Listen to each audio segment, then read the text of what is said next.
something a bit unusual today. And some of you may have seen me come in today with this black cloth bag. And if you're from Atlantic Canada, which most of us here are, it would be called a fiddle.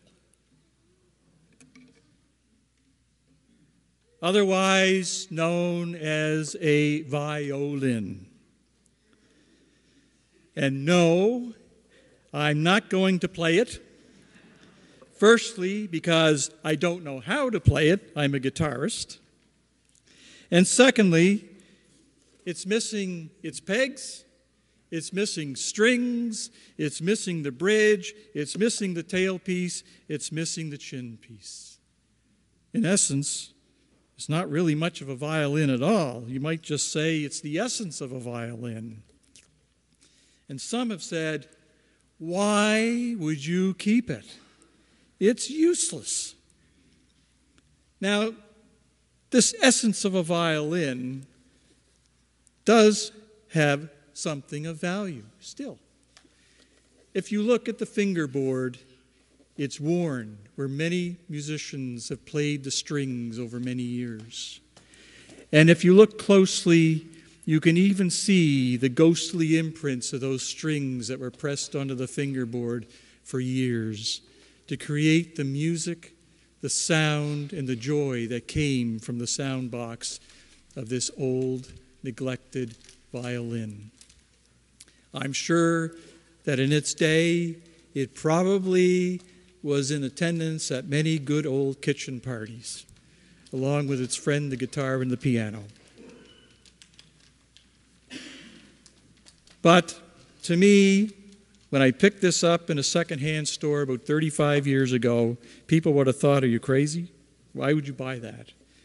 But it said something to me, and it was the history, I think, that was probably in it.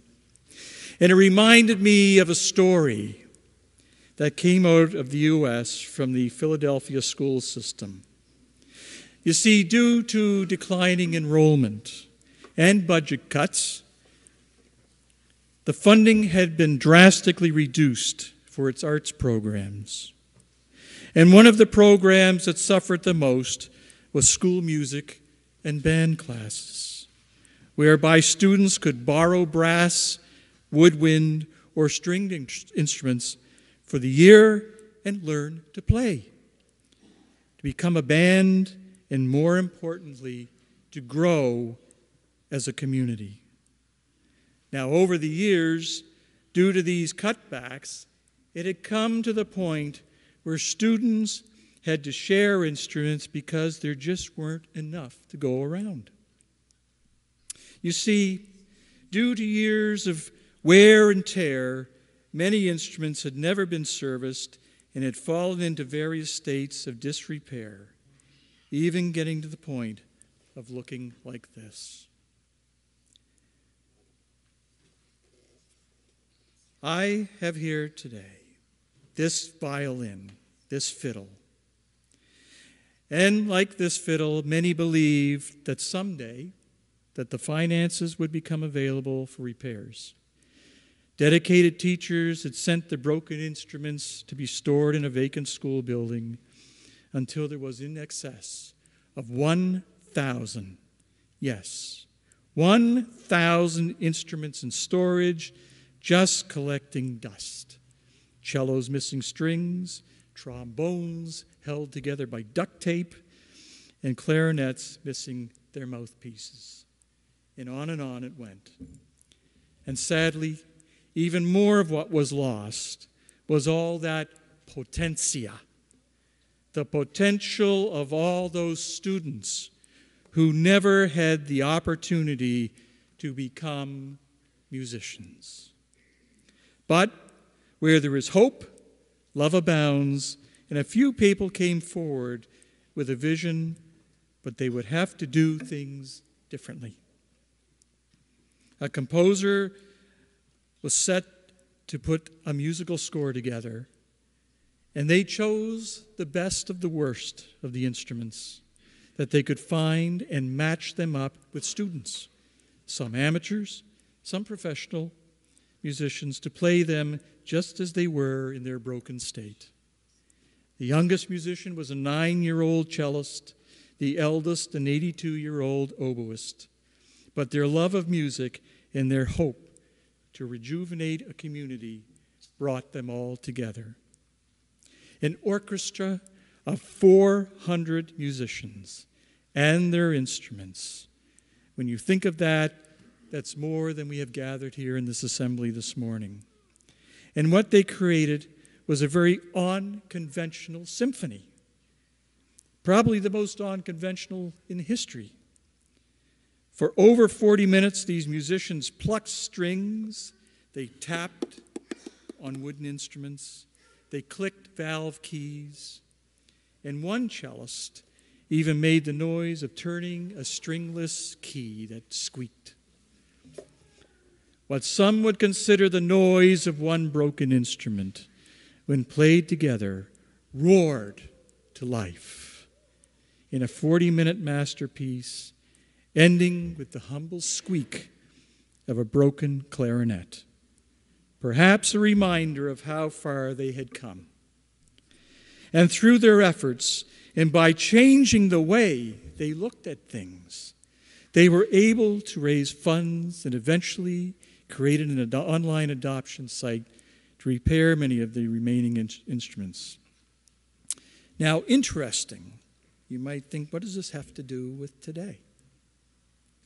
Well, the root of the word symphony, we've all the word symphony, begins with the Greek prefix sym, S-Y-M.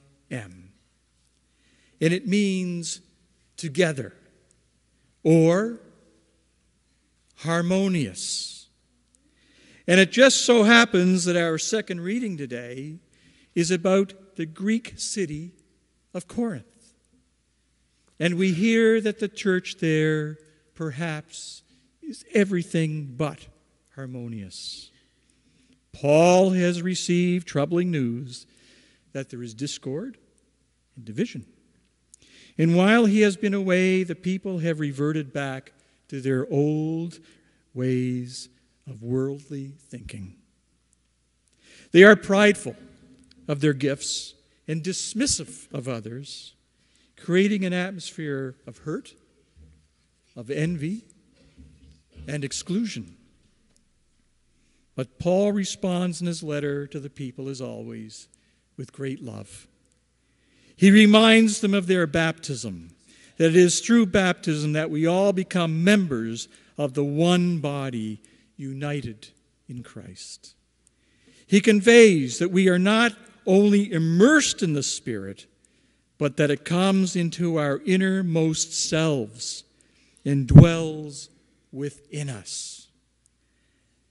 And that the essence of life of the Spirit in Christ is love. It's easy to lose focus when we see with our eyes and hear with our ears. But our thoughts, those preconceived notions, create expectations that get in the way. When they become an obstacle that we have to work our way around. But God leaves those obstacles there for us, individually and as a community. Otherwise, how would we grow? As a people, we sometimes don't see the beauty of the church, the richness, just as the people in the synagogue on the day Jesus tells them that the prophecy of Isaiah has been fulfilled. They couldn't see the Messiah standing in their midst.